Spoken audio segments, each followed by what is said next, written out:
Hello everybody, I would like to make a video about Islam and my experience in I guess three Islamic countries or where there is a majority of the religion in Kosovo, Albania and Turkey. And also been listening lots of other I guess debates between Muslims and Christians and ex-Muslims, and seems to me is basically that um, modern is like first let's go back to like the real Islam, like of I would say seventh, eighth till I would say like till Ottoman Empire. I would say that real Islam, yes, it's violence. That yes, Muhammad did many military campaigns to conquer people and stuff. But with Ottoman Empire, there was became changes. Like for example, Janissaries. Um, those people were captured from non-Muslims, and like for example, like uh, Greece, where many Greek people were Orthodox, so they would capture um, I guess Orthodox little boys and make them soldiers, make them janissaries for Ottoman Empire to fight the Islamic cause, which is makes no sense. So that's when it's kind of Islam start evolving, and today, especially like in Kosovo, which I would say it's a combination of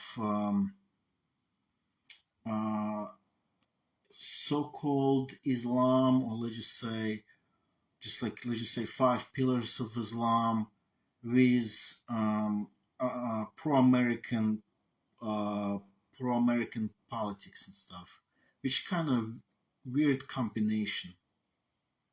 I would say like Albania is more like a pro-Western plus uh, some of Islam, and Turkey is more like I would say more like a secular, because how you gonna let tourists go see Ephesus and Laodicea and other biblical sites and not kill them, and actually try and provide great customer service for them?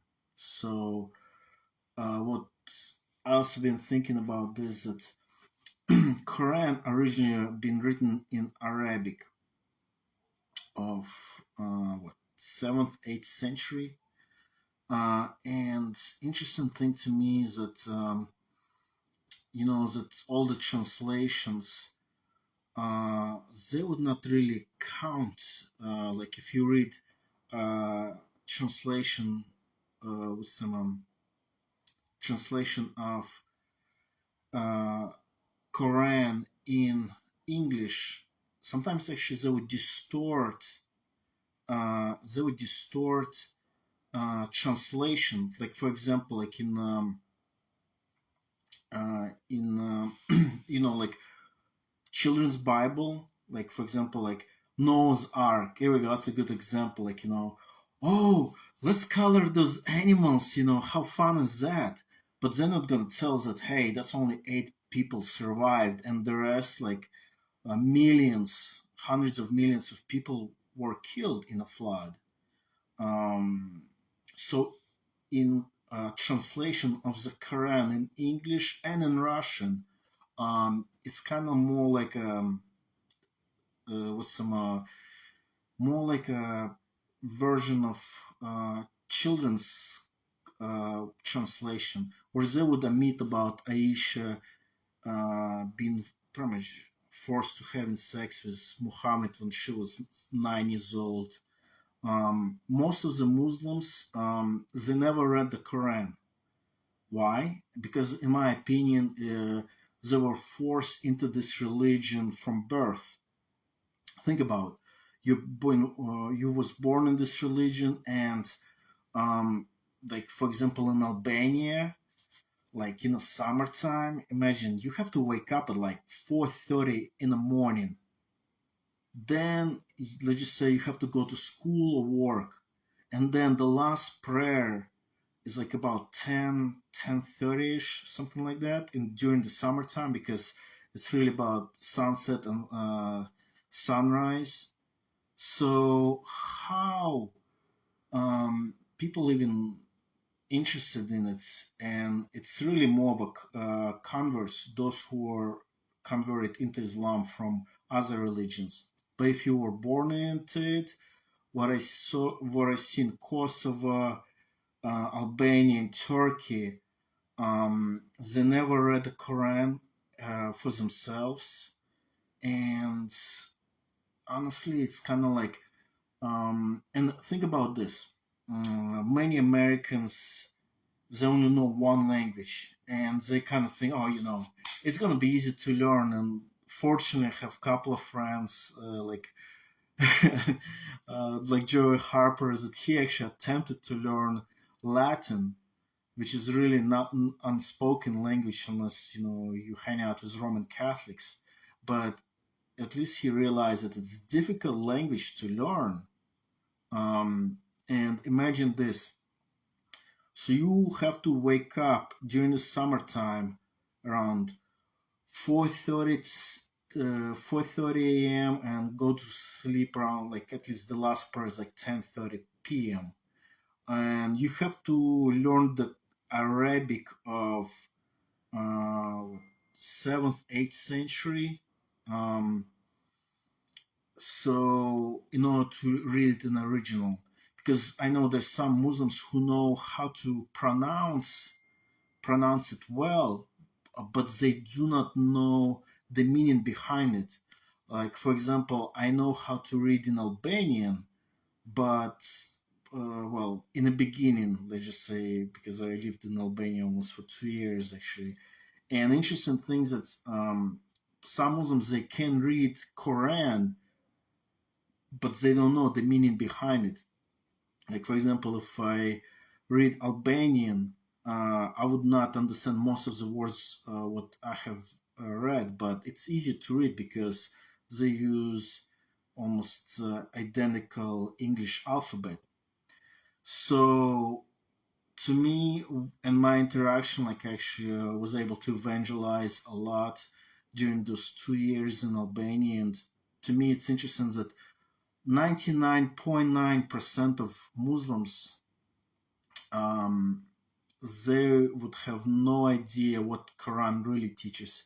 Interesting things that, like, there's one gentleman in Korçë, Albania, that his mother is a Muslim, but interesting things that she wears a cross on her neck as a respect, which is like, huh? Like, that Muslims, they don't even believe that Jesus was crucified, and they basically deny Christ's deity, that Jesus Christ is a fully God in a flesh. So it's interesting thing to me is that most of the Muslims that I talk to and throughout the world, like, it's really literally like 99.9%, they uh, would not know about any, like, they would not even able to read the Quran, like, let's just say, even in their own native language, let alone in Arabic in original. So what I see is that an interesting part that in Albania, almost every time I go to U.S. embassy, that's when I actually see, like, women wear burqas, and like men wearing sandals and like this traditional Muslim dressing and stuff, while like on the streets, like 99, like literally 99.9% of Albanians wear like normal Western clothing. So to me, it's very odd. While the country claims to be like 45, between 45 to 50% Muslim. So, and here in Albania, they have food with pork, and bars and restaurants with alcohol.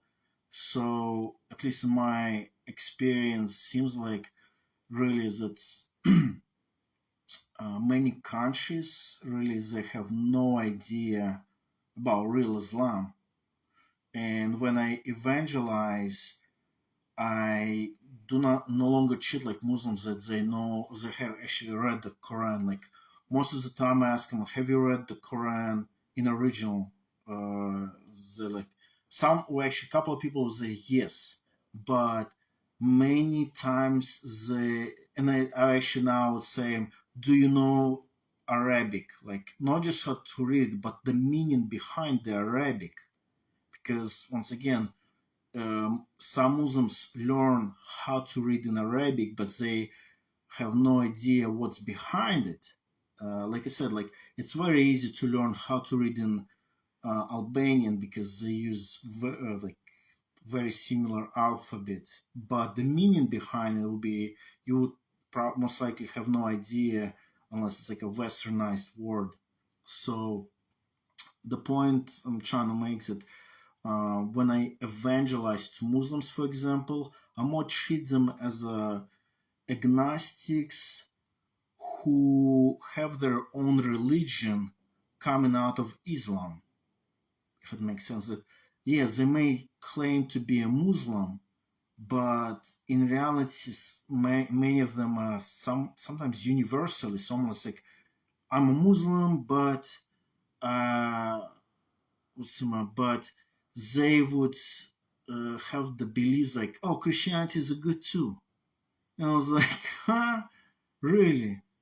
Like, you know that Islam denies just basic things like Christ's deity, that Jesus is the Son of God, his death, and of course his resurrection, which is basically essential things for the gospel. Like it's like the must things for gospel presentation. Those like basic things.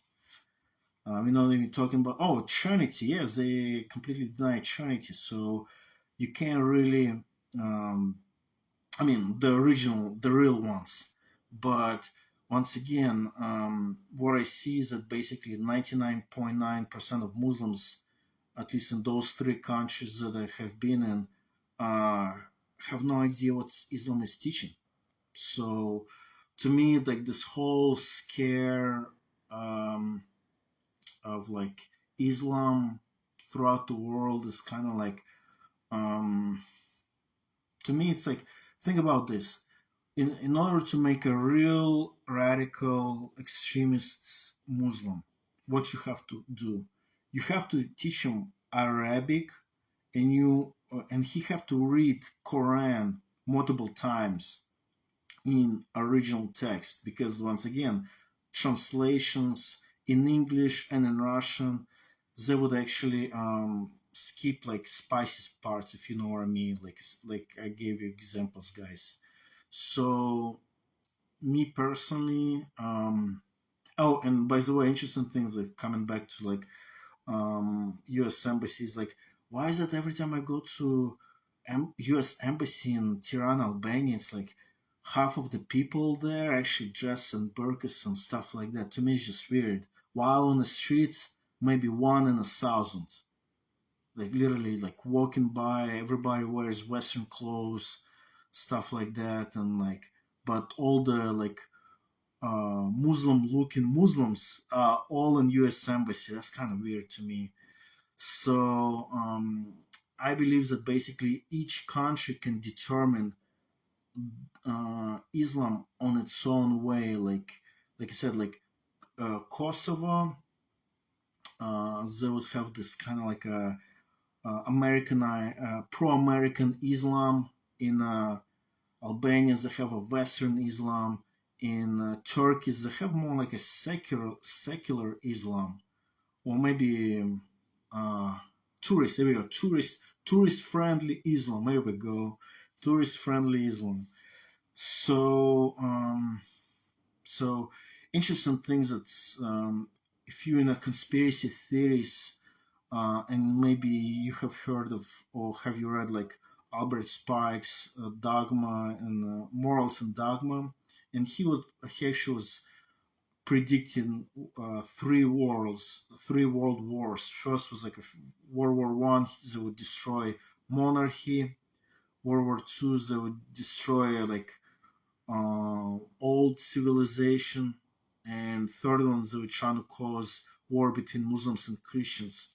But interesting things that also like these Christians, and of course I'm a Christian, but interesting things that uh, the some like what's the percentage throughout the world of Christians who actually read the Bible for themselves? I would say it's about maybe 1%. Some like in America is about 10% who actually read the whole Bible even one time. I heard there's like people who would say, "Oh, I read Bible daily." Like, yeah, one Bible verse out of a context. That's like it's like fortune cookies made out of the Bible, if you ask me. Um, the best way, like for example, when I was a truck driver, I would read one chapter 3 times. Like for example, before work, during the break, this 30-minute break, the same chapter, and uh, after work when I done one more time, would read the same chapter, but I would read the uh, whole book of wherever I studied. For example, let's just say I would read Gospel of Mark. Let's just say chapter 3. So in the morning, in the afternoon, and in the evening. But I would read the whole Gospel of Mark at least one time per day till I finish the whole book. So, but the point is this: that in most of the Christians, they did not even read the Bible even one time in their life, let alone studying it, let alone looking at interlinear Bibles or studied original text. But interesting thing, I'm trying to think like how's it gonna pull up this World War III between Muslims and Christians when 99% of Muslims they have no idea what Islam really is, and 99% of Christians have no idea what Christianity really is. I mean, it would be it's kind of like the weirdest thing, and of course, real Christianity, love your enemies, do good to those who persecute you. My kingdom is not of this world, otherwise my slaves would fight. Like if you live by the sword, you shall die by the sword. Like if you see like city surrounded, referring to Jerusalem at 70 AD, flee to the mountains. Don't try to fight um, upcoming army. Don't try to be this patriotic soldier to defend Jerusalem at 70 AD. So the point is this: I'm trying to say is that it's kind of interesting that literally 99% of Muslims are probably in Albania. It's definitely 99.9% of Muslims have no idea what Quran teaches, and you have worldwide Christians, probably 99% also never read the Bible, even once in their life, let alone studied it one chapter at a time, at least in their own language, couple of translations, memorize it, none of that. So that's kind of interesting. So, well, that's it. That's my thoughts on Islam, and have a good day.